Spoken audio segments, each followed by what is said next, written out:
राधे राधे दोस्तों, कैसे हैं आप सब। दोस्तों, मैं आज आपको एक बहुत प्यारा सा प्रसंग सुनाऊंगी। एक पूना के पास में पूना के पास एक गांव है जिसका नाम है पुरंदरपुर। वहाँ पर एक ब्राह्मण रहा करते थे। तो वह जो ब्राह्मण थे, उनके जो कार्य थे वो ब्राह्मण वाले थे। सुबह उठकर नहा धोकर शिखा बांधकर टीका लगाकर अपनी दुकान पर जाया करते थे। लेकिन उनका जो कार्य था वो वैश्यों की तरह था। मतलब जो बनिया होते हैं ना, बनिए उनकी उनके जैसा था। वे अपनी दुकान पर बैठते थे और अपना कारोबार किया करते थे। लेकिन वो इतने कंजूस थे ना, इतने कंजूस थे कि किसी को भी 1 रुपए का भी वो दान नहीं देते थे। और इतने कंजूस थे कि अगर उनके दूध में अगर मक्खी भी गिर जाती थी ना, तो उस दूध को भी छान कर पी लिया करते थे। इतने कंजूस थे। तो एक बार एक दिन उनका विवाह हो गया। विवाह के बाद उनकी दुल्हन उनके घर आई। घर पर आई। एक दिन तो सब सही था, लेकिन दूसरे ही दिन उन्होंने अपनी बीवी से, अपनी पत्नी से बोला कि आपने जितने जो गहने पहन रखे हैं वो सब आप उतार दीजिए। बहुत ही सुंदर इन पे नक्काशी हो रही है। आप इन्हें रोज़ पहनोगी तो ये ख़राब हो जाएंगे। ऐसा कहकर उन्होंने वो गहने अपने बीवी से ले लिए। उसके बाद कुछ दिन उनका सही चला, लेकिन उनकी बीवी ने एक मंगलसूत्र, कुंडल और हाथों में कड़े, पायल और एक नाक में नथनी, नथ नथ छोटी सी लौंग पहन रखी थी उन्होंने, बस। और सारा जेवर उनको उतार के दे दिया। उन्होंने वो उठाकर तिजोरी में अंदर रख दिया। उसके बाद फिर उनके कुछ दिनों बाद उन्होंने कहा कि आपने ये पहन रखे हैं, आप इनको भी उतार कर दे दो। उन्होंने कहा कि मैं, भाई इतना तो मैं पहन सकती हूँ जिससे पता चले कि मैं शादीशुदा हूँ, मैं सौभाग्यवती हूँ। तो मैं ये सब नहीं उतारूँगी। लेकिन पूरे जो ब्राह्मण थे वो बहुत ही नाराज़ हो गए। बहुत दिनों तक उन्होंने अपनी बीवी से, अपनी पत्नी से उन्होंने बात भी नहीं की। और उनके हाथ का बनाया हुआ खाना भी ना खाकर वे दुकान पर चले जाते थे। और जो दुकान पर उनके यहाँ नौकर जो काम करते थे, उनके यहाँ जो काम करने वाले थे, उनसे कहते थे कि जाओ अपने घर से खाना लेकर आओ। इतने कंजूस थे वो कि वो बाहर भी कुछ लेकर नहीं खाते थे। घर से बिना खाए आते थे और कुछ लेकर भी नहीं आते थे, और वो बाहर भी नहीं खाते थे। घर दुकान में नौकर से ही बोल दिया करते थे लाने के लिए। ऐसा बहुत दिन चलता रहा। तो लेकिन एक दिन उनकी बीवी बोली कि स्वामी, ऐसा कब तक चलेगा। उन्होंने कहा कि आप ये जो गहने उतार दो, कि सब ठीक हो जाएगा। तो उनकी बीवी ने वो गहने उतार दिए। जो भी था पहन रखा था उन्होंने, कड़े, पायल और कुंडल और गले का मंगलसूत्र तक उन्होंने उतार दिया। लेकिन उन्होंने जो नाक में नथ पहन रखी थी, जो छोटी सी लौंग पहन रखी थी, वो उन्होंने नहीं उतारी। उसके बाद दोस्तों, जब वह अपनी दुकान पर थे, अपनी दुकान पर दुकानदारी कर रहे थे, बैठे थे, तभी ऊपर से भगवान देख रहे थे, कान्हा जी देख रहे थे। उन्होंने कहा कि ये बड़ा ही विचित्र इंसान है। ऐसा विचित्र इंसान तो मैंने आज तक नहीं देखा। और वो नीचे आए और उसके पास उससे कुछ धन लेने के लिए गए। तो कान्हा नीचे आकर उन्होंने अपना रूप एक गरीब ब्राह्मण का, जो एकदम गंदे कपड़े, धोती, मैले कुचले कपड़े पहनकर, गंदा सा जनेऊ बांधकर, एक गंदे से ब्राह्मण का रूप रखकर वो आए। और आकर उसके दुकान पर आकर उनसे कहने लगे, साहूकार, मुझे थोड़ा सा धन दे दो और मैं अपनी कन्या का विवाह करना चाहता हूँ। मेरे पास कुछ भी नहीं है, मैं बहुत ही निर्धन हूँ, और आप मुझे थोड़ा सा धन दे दो। वो तो बहुत कंजूस थे। तो उन्होंने कहा, वह जानबूझकर घर से फटे हुए कपड़े पहन कर आते थे, धोती कुर्ता जो है पहन कर आते थे। तो उन्होंने उनसे कहा कि अरे बाबा, मेरे पास क्या है, मेरे पास तो कुछ भी नहीं है, मैं तो खुद ही इतने फटे हुए और ये ऐसे कपड़े पहन कर आता हूँ, मेरे पास तो आपको देने के लिए कुछ भी नहीं है। उन्होंने कहा कि नहीं, मुझे थोड़ा सा धन दे दो, मुझे अपनी बेटी की शादी करनी है, उसका विवाह करना है मुझे, और मैं बहुत असमर्थ हूँ उसका विवाह करने में। वो उसके साथ में मतलब काफ़ी उन्होंने, भगवान ने मतलब उनसे काफ़ी कहा उनसे। तो उन्होंने कहा कि नहीं, तू अगर तुझे धन चाहिए तू पहले कुछ लेकर आ और गिरवी रख मेरे पास में, उसके बदले मैं तुझे धन दूंगा। लेकिन उनके पास तो कुछ भी नहीं था, ब्राह्मण के पास में। उन्होंने कहा कि मेरे पास तो कुछ भी नहीं है, तुम ऐसा करो मुझसे अपनी दुकान का काम करा लो। तो उन्होंने कहा जो है कि मेरी दुकान में तो बहुत काम है, मतलब है मेरे यहाँ दुकान में काम करने वाले, मुझे उसकी आवश्यकता नहीं है। अगर तुम्हें धन चाहिए तो एक अपने कुछ लेकर आओ मेरे पास में, मैं उसके बदले तुमको धन दे दूँगा। तो वो बहुत मतलब बहुत उन्होंने उन पे लेने की कोशिश की उन्होंने, लेकिन उन्होंने कुछ नहीं दिया। उन्होंने कहा कि ठीक है कि मैं अभी आता हूँ, ऐसा बोलकर वो चले गए। अब भैया वो तो बहुत लीलाधर है ना, लीला लीला करने में नंबर 1 है हमारे कान्हा जी। तो कान्हा जी वैसे ही गए और उनके घर पे, मतलब उसी ब्राह्मण के घर उनकी पत्नी के पास जाकर दरवाजे पे खड़े होकर रोने लगे और भिक्षा मांगने लगे कि मुझे मतलब दे दो, मेरी पुत्री का विवाह है, मेरे पास कुछ भी नहीं है और मैं अपनी पुत्री का विवाह करना चाहता हूँ, मैं बहुत निर्धन ब्राह्मण हूँ। इस तरीके से अगर तो वो बोली कि मतलब उनकी पत्नी जो थी, ब्राह्मण की पत्नी जो थी, उनका नाम सरस्वती था। सरस्वती जी बहुत पूजा करती थी भगवान की, नाम जप भी करती थी, वह उनका ध्यान भी करती थी। तो वो बहुत भावुक हो गई।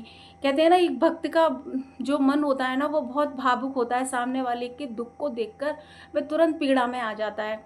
तो वो तुरंत पीड़ा में आ गई और उनको देखकर रोने लगी। उन्होंने कहा कि हे साधु, मेरे पास तो, हे बाबा मेरे पास तो कुछ भी नहीं है, मैं, मेरे पति खुद मुझे इस तरीके से रखते हैं, मैं आपको क्या दे सकती हूँ। तो भगवान मतलब जो रूप रख कर आए थे वह बोले कि ठीक है कि तुम मुझे कुछ अगर नहीं दोगी तो मैं यहीं पर जहर खाकर मर जाऊंगा और मैं आत्महत्या कर लूँगा, और मेरे पास तो कुछ भी नहीं है, तो मैं अपनी बेटी का विवाह कैसे करूँगा, उसको अपना, मैं कैसे अपना मुख दिखाऊंगा, इससे तो अच्छा है कि मैं मर ही जाता हूँ। ऐसा कहकर वो कहने लगी, लेकिन वो उन्होंने कहा कि नहीं नहीं बाबा रुको, और उन्होंने उनको रोका और आप ऐसा मत करो, मैं आपके पैर पड़ती हूँ। उनसे इस तरीके से विनम्र पूर्वक उनसे निवेदन किया और अपनी नाक की लौंग उतार कर उनको दे दी। तो उन्होंने कहा कि बाबा ये लो लो आप, इससे आपकी पुत्री का विवाह तो नहीं लेकिन कुछ चीज़ों की व्यवस्था अवश्य हो जाएगी।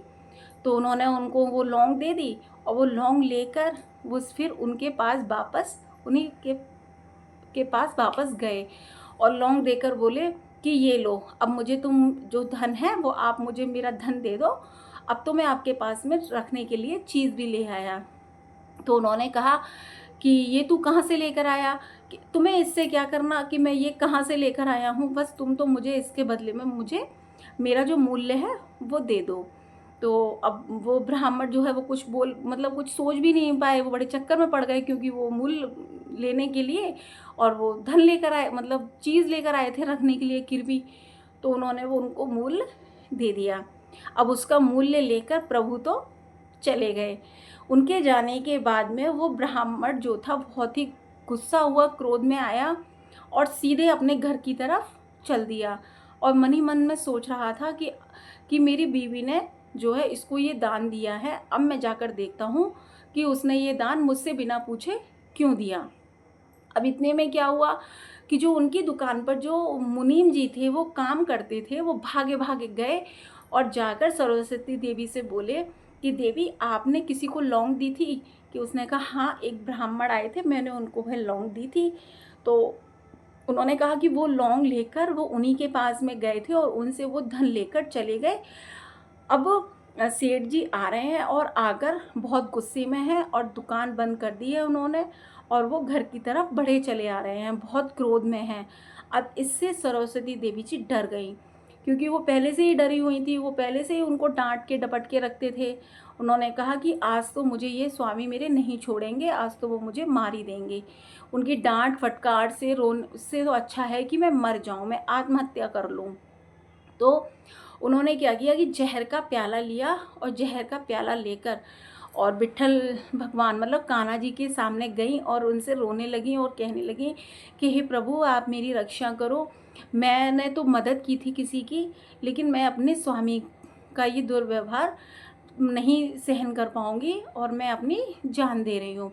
जैसे ही उन्होंने प्याला ज़हर का पीने के लिए अपने मुख की तरफ किया, वैसे ही ऊपर से आकर वो उनके कटोरे में गिर गई, जो लौंग थी। तो जैसे ही उसमें टप की आवाज़ हुई, तो उन्होंने हाथ डालकर देखा उसमें, तो उनको उसमें लौंग मिल गई। इतने में ही उनके हाथ में लौंग आई, इतनी ही देर में उनके स्वामी आ गए, गेट खोलकर खड़े हो गए और कहा कि तूने किसी को लौंग दी है, तेरी लौंग कहाँ है? उसने कहा कि नहीं, मैंने किसी को कुछ भी नहीं दिया। वो डर से झूठ बोल रही थी। उन्होंने कहा कि नहीं, मैंने किसी को कुछ भी नहीं दिया। तो उन्होंने कहा कि तेरी लौंग कहाँ है? तो उन्होंने अपने हाथ में उनको लौंग दिखा दी कि ये रही मेरी लौंग, ये बहुत गंदी हो गई थी, मैंने इसको साफ़ करने के लिए बाहर निकाला था। तो उन्होंने कहा कि ये ऐसे कैसे हो सकता है? ये ऐसा नहीं हो सकता, ये लौंग तो मैं अपनी तिजोरी में दुकान में रख के आया हूँ। तो उन्होंने जो है वो हाथ में उससे ले ली, अपनी बीवी से ले ली उन्होंने और लेकर सीधे-सीधे दुकान पर गए, क्योंकि वो लौंग को तो ताला लगा कर आए थे, तिजोरी में रख कर आए थे उसको। तो उन्होंने वहाँ जाकर देखा, तो वो लौंग उनके तिजोरी में नहीं थी, उनके हाथ में थी।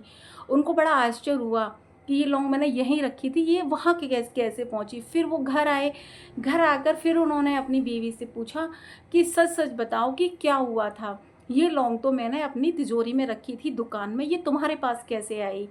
तो उन्होंने कहा कि स्वामी, मैंने आपसे झूठ बोला था, ये लौंग मैंने ही उस ब्राह्मण को दी थी और आपकी डर की वजह से मैंने आपसे झूठ बोला था। तो वो बोले कि स्वामी, वो कोई और नहीं, वो स्वयं कान्हा थे, स्वयं विट्ठलनाथ थे वो। उन्होंने ही जो है आकर ये सब लीला रची। उसके बाद में वो ब्राह्मण भी इतना लज्जित हुआ, इतना अपने अपने आप में वो हुआ। उन्होंने उनकी बीवी ने फिर उनसे कहा कि मैं तो देखो दान पुण्य सब करना चाहती थी, भंडारे भी करना चाहती थी, लेकिन आपकी डर की वजह से मैं कभी कुछ नहीं कर पाई। तब जो ब्राह्मण थे उन्होंने कहा कि देखो, मैं कितना अभागी हूँ कि मैंने ज़िंदगी भर कभी किसी के साथ में कुछ अच्छा नहीं किया, कुछ भी नहीं किया। लेकिन प्रभु ने मेरे हाथ से, मतलब मेरे से दान दिलवाने के लिए प्रभु खुद आए और मेरे यहाँ स्वयं आकर मुझसे भिक्षा माँगी और भिक्षा माँगकर वह दान, मतलब वह कमाया हुआ धन था जो मेरा, वो खुद ही दान के उसमें वो ले गए। कितनी कृपा है प्रभु की। मैं इतना अभागी हूँ कि मैं उनको पहचान भी नहीं पाया, उनके दर्शन भी मैं नहीं कर पाया। उन्होंने अपनी बीवी से माफ़ी माँगी, प्रभु से उन्होंने क्षमा माँगी। फिर उसके बाद, उस दिन के बाद से वो जो है सभी की मदद करने लगे, सभी को दान देने लगे और खूब भंडारे करने लगे। प्रभु ने उनकी पे ऐसी कृपा की, ऐसे उनके नेत्र खोले प्रभु ने कि वो सबकी मदद करने के लिए हमेशा तैयार रहते थे।